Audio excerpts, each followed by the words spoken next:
How's it going, guys, and welcome to my Minecraft medieval castle build time-lapse thing. Yeah, that kind of fell apart there at the end. But today I did decide to build a castle because I do need to work on my castles. They're usually not very good, so it is something that I do need to get a little bit better at. That being said though, I'm kind of happy with how this castle turned out. It looks okay. It's not my best work, but I do think it is my best castle, and that's the main reason why I built this castle, is to get better with my castles, so I think I did kind of accomplish my goal considering that. Also, for those of you who are watching this for the interior to see how that turned out, you're probably not going to want to watch the rest of this video because the interior looks like a child made it in about 2 seconds, so yeah, it's not very good. And that is another thing that I really need to work on. My interiors, they are not very good. But that is a video for another time. That is not what this video is about. So let's get into the building of this castle.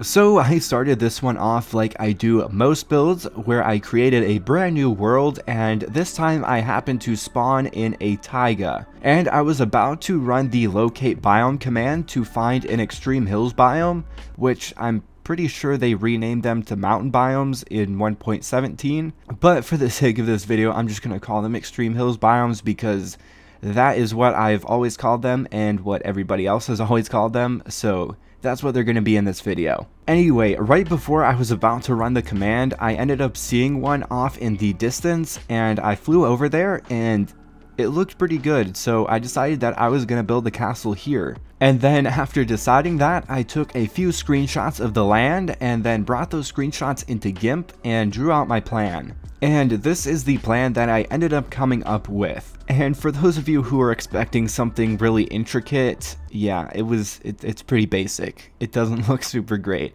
but it did give me a decent understanding of where I wanted to go with this castle. And that's really the main point of planning. I also made this little drawing here to get a good idea of what I wanted the head-on view of this castle to look like, and I think this guy turned out okay. It lacks a lot of detail, but I made it in like 30 minutes, so considering that, it looks alright. But with these two drawings in hand, I set out in planning out this castle, and I did want to try and get the height variation planned out in this plan as well. I just said plan a lot there. But anyway, I really wanted to get the height variation planned out here because I wanted to get a decent visualization of how I wanted the height variation to look. And I also really wanted to have a lot of height variation in this castle, and if we go back to the drawing I made of the heads-on view, you can kind of see that the left side of the castle here is quite a bit higher up than the right side. And I really wanted it to kind of look like this stair step of buildings, and so off to the right you have this building here that's rather low down, and then the middle building is a little bit higher up, and then the building all the way to the left is even higher than that. And I also cut out some of the terrain here in the plan to again get a better visualization of what was really going on here. But then with the plan laid out, it's time to start building. Hold on, wait. Sorry for interrupting the video, but before we get into the rest of this one, please make sure to hit that like and subscribe button down below if you are enjoying the video. It helps me out a lot, and it is completely free. There are also no consequences for doing so, other than potentially getting more of my content recommended to you, but I view that more as a good thing. And also, if you have any criticisms of this build or video, or you just really liked it, then make sure to leave a comment down in the comment section. Those also really help me out a lot. But anyway, let's get back into building up this castle. So I wanted to try something different when building up this castle, and I decided to just fill in all of the buildings first, and then come back through later and add all of the details. And looking back at it, I'm not entirely sure if this was the right move to make. I think the building process went by a little bit faster, and this also allowed me to get a better visualization of what was really going on here and make some adjustments to some things. But at the same time, when looking at it, I really thought it looked really bad. and it made me kind of want to give up on building this castle, and yeah, you guys almost didn't see this video. But luckily I decided to push through anyway and try and finish this build even if I did think it looked bad. And in the end, I'm pretty happy that I decided to do that. So then with the buildings all built up in their basic form, it was time to go back through and start adding some detail. And I decided to start adding detail on this front gate here with the 2 towers on either side. And this was the part where I really felt like everything was coming together. I am actually pretty happy with how this front gate turned out, and unfortunately though, I think this is probably the best part of the castle, so some of the other stuff didn't really turn out as good as I was hoping it would.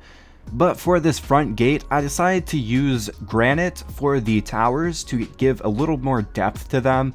So I just put a granite base on them, and I think the granite works really well with the bricks here.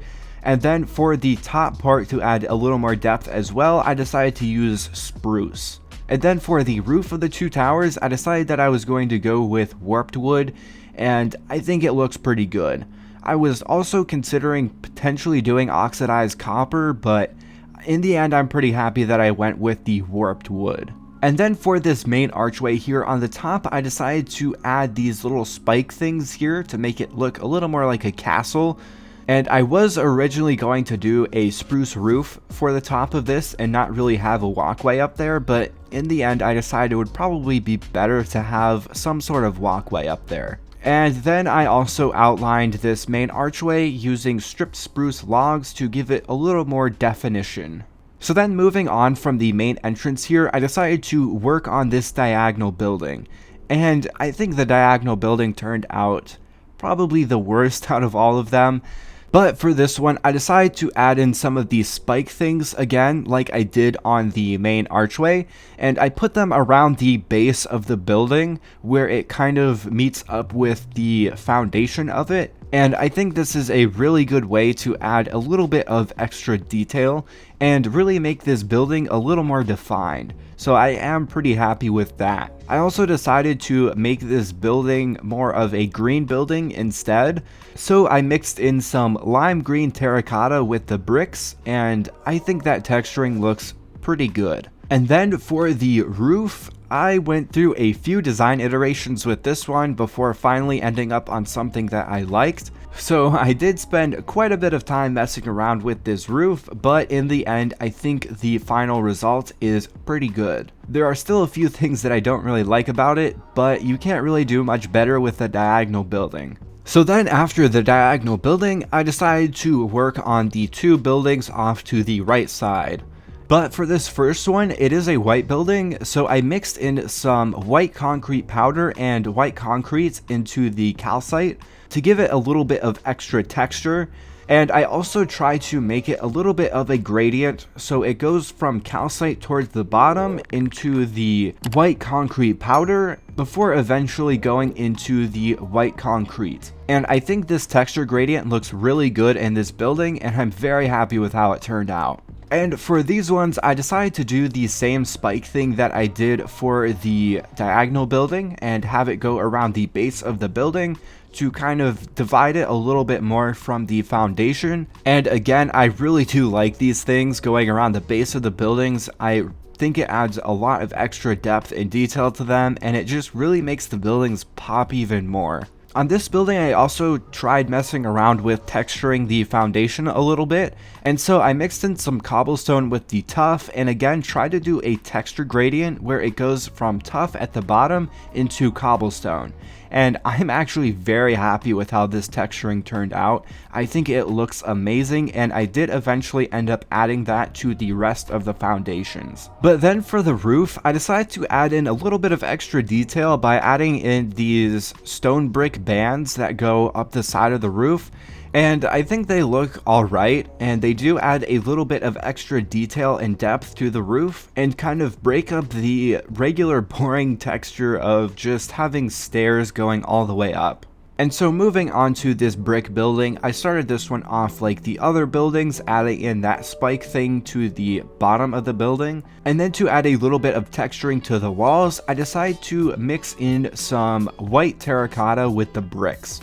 And for this one, I did decide to do a little bit of a texture gradient as well, and have the bottom be more bricks and then the top be more of the white terracotta. And I am pretty happy with how this one turned out.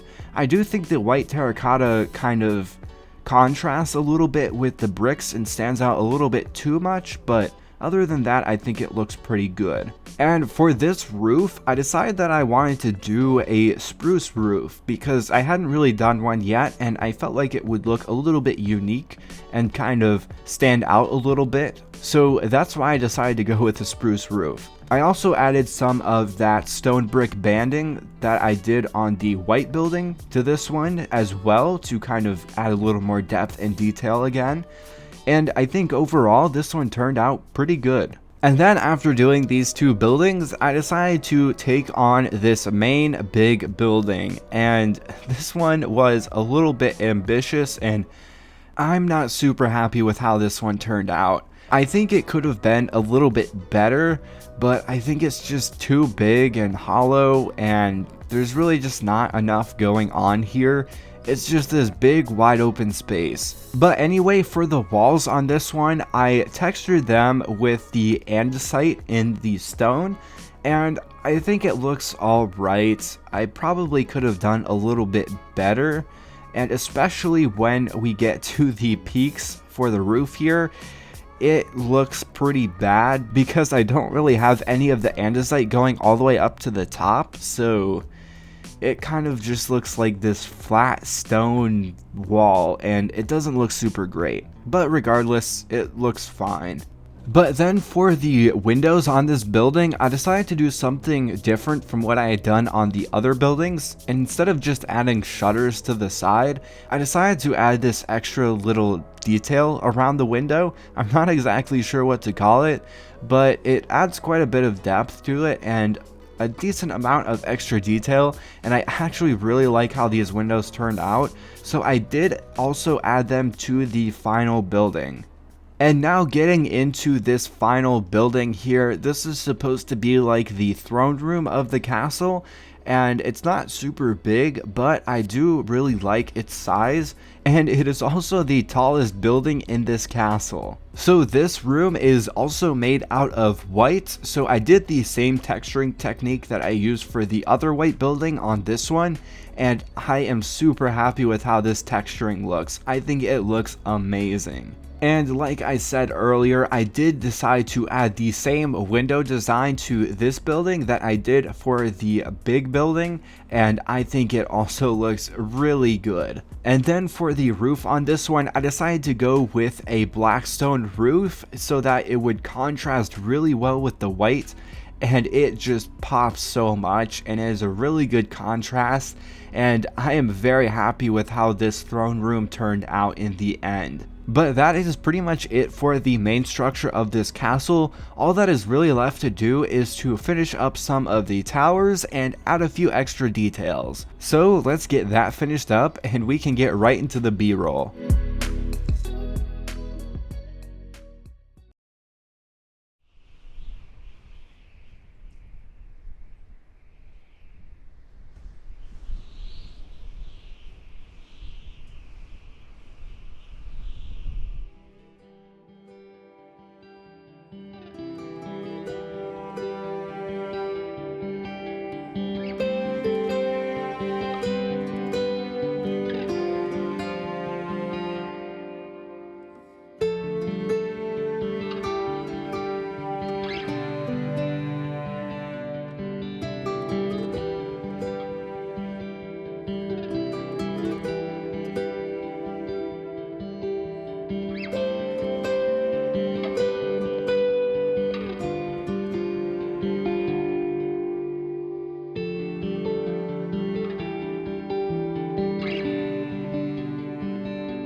So there is my Minecraft medieval castle build time-lapse thing, and I am rather happy with how this guy turned out. I think it looks pretty good, even though I do think I probably could have done a little bit better. I still think it looks great, and I really wouldn't change much about it if I did have to do this one again. And I know that the shaders is probably helping out with that opinion a little bit, so I should probably take these off now. Even without the shaders though, I still think this place looks amazing. And when looking back at the reference image that I made at the beginning of this video, I do think that I did a decent job of turning that into something in Minecraft, so I am pretty happy about how I was able to accomplish that. But now, getting into the part about this castle that I am not super happy with, yeah, I did about half of the interior, and the half that I did looks absolutely terrible. So I didn't do that room, I didn't do this room either. In fact, this room has absolutely no way to get inside of it, so there's that as well. And really the only interior that I did was in here, and yeah, it doesn't look super great.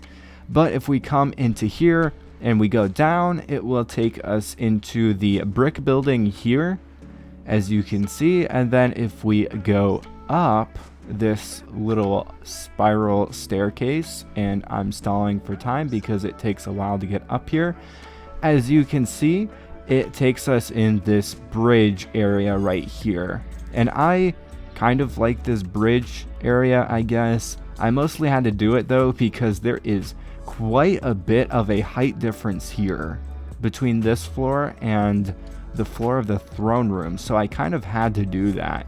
And then this is the throne room. It's literally just a throne and a carpet and that stuff up there. And yeah, I probably should have spent a little bit more time on the interior, but that's okay. I think the outside more than makes up for the lack of detail in the interior. But another thing that I'm decently happy with about this one is this entrance here. I was not really sure how I wanted to do the entrance. Initially, I wanted to build up the terrain here and then have like a drawbridge to go in there, but I kind of ran out of time and building up the terrain there was not an option. So then I eventually decided to just have a staircase that came all the way down to here, and I think it turned out pretty good. It turned out way better than I was expecting it to, so I am pretty happy about that. But anyway, that is pretty much it for this Minecraft medieval castle build time-lapse thing, and there really isn't anything else to go over here or do. So yeah, that is it here. So, of course, if you did enjoy this one, do not forget to hit that like and subscribe button down below. And if you guys like this build or you have any suggestions for the other builds and series on my channel, then make sure to leave those down in the comment section. But anyway, that is all for this one. So as always, don't forget to keep building.